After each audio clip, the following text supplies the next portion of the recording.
Hey Mark, let's consider this problem. Now I'm here in Desmos right now. I blasted it in, and basically we know that this thing has to equal 2 just from looking at your question, right? We have this mess, root 2x plus 3 plus root x minus 2 equal to 2. Now if we look right here in the graph, here's the graph of that line. Here's 2. And notice that this graph does not even go down to 2. It kind of stops right here. Now x equals 2. That's fine. We can get a value for that.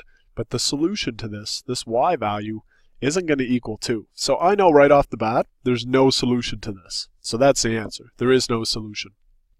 Now, let's slog through the algebra, and we'll kind of prove it algebraically, because that's probably a little bit more useful for us. What I'm going to do right off the bat, we're going to subtract x minus 2 from both sides. So we'll do that.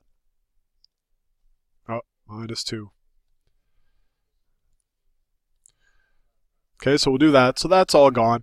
And then we're going to square both sides just to get rid of that radical. Okay, so over here, that's going to give me 2x plus 3 equals. Now over here, this is a binomial squared, so I'm going to write that out twice. 2 minus root x minus 2 times itself. Remember, when you square a binomial, you have to write it twice and FOIL it.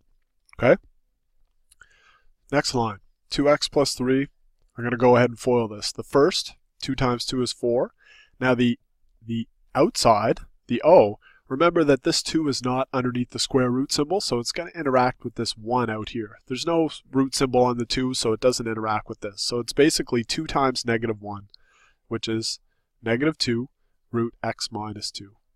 Okay, we'll do the same in here. This is again is a negative 1 times that 2, which gives us the same thing, negative 2 root x minus 2.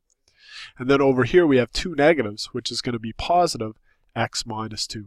And the reason why, when we multiply 2 roots, they're going to cancel each other out, right? Because we basically have root x minus 2 times itself, or root x minus 2 squared, and that cancels. We're just left with x minus 2.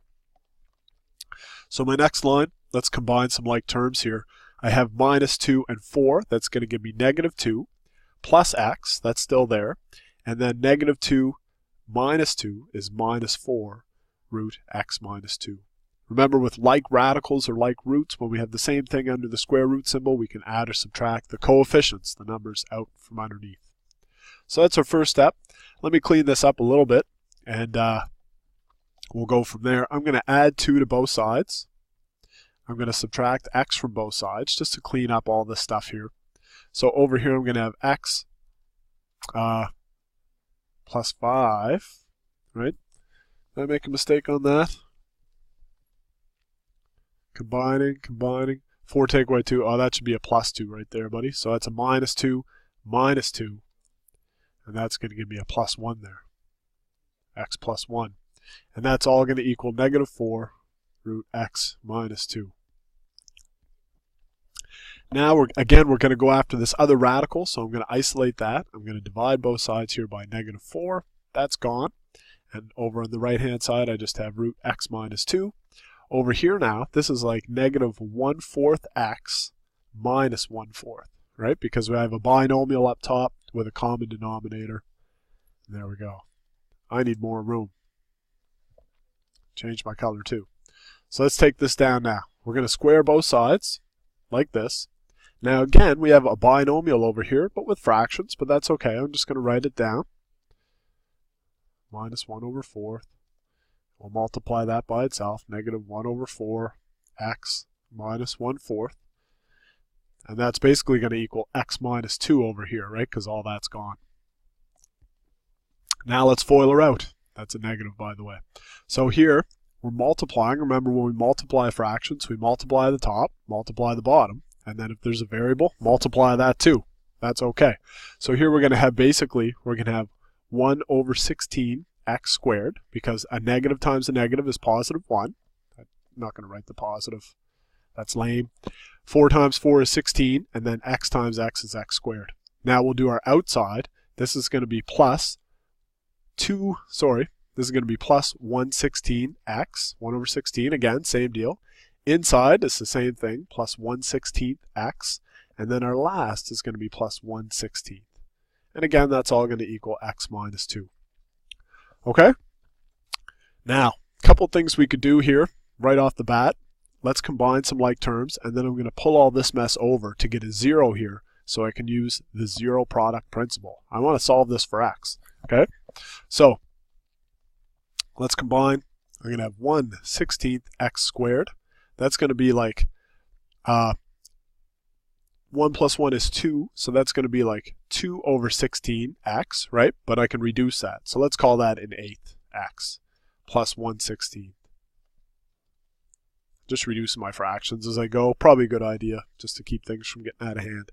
Equals x minus 2. Okay, so now let's subtract x and we'll add 2 to both sides. So I'm going to minus x and I'm going to add 2 over here. So my new fractions, I'm going to have 1/16 x squared, nothing going on there. Now here, an 1/8 minus 1, basically, right? So this is like 1 over 8x minus 8 over 8x. Because remember, we have to have common denominators, so I'm going to take minus 1 and call that 8 over 8. Over here, that's going to be plus 1/16 plus 32 over 16. Again, because that's going to equal 2, right? 32 divided by 16 is 2, and I want common denominators. And all of that now equals 0, because all this mess is gone. Combine some more like terms. 1/16 x squared, that's going to be minus 7 over 8x. That's going to be plus 33 over 16, and all that equals 0. That's a 16, by the way. I need more room. Remember, Mark, there is no solution here, right? So I'm doing all this just for my own health, basically. But we have a whole bunch of fractions. That's a 16. Let's do the LCD trick here. The LCD is 16, right? 8 goes into 16. So we'll multiply each term by 16. We'll just clean this up and get rid of some of this fraction nonsense. 16 divided by 16 is gone. We have x squared here. 16 divided by 8 is 2 times 7 is going to be minus 14x. 16 divided by 16 is gone, so we just have a plus 33 equal to 0. Now we have a trinomial. We're going to factor that out. The two factors of x squared are x and x, and basically there's only one combo for 33. That's 3 times 11. 3 times 11 is 33, and if we make them both negative, we'll get that negative middle term. So we'll go minus 3 minus 11 equal to 0. And then we can solve each of these independently. So x minus 3 equals 0, and quite separately, x minus 11 equals 0. We'll do a little algebra. We'll add 3 to both sides. Over here we'll add 11 to both sides. That's gone, that's gone. X equals 3, and x equals 11. Now we're not done yet, because with these radical equations, we have to check because they're tricky. Oftentimes we'll get what's known as an extraneous solution.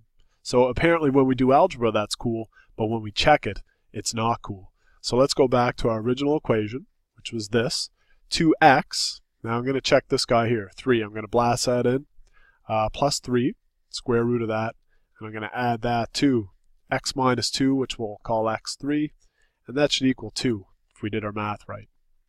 Well, not even about that. It's going to come out or it won't. So 2 times 3 is 6.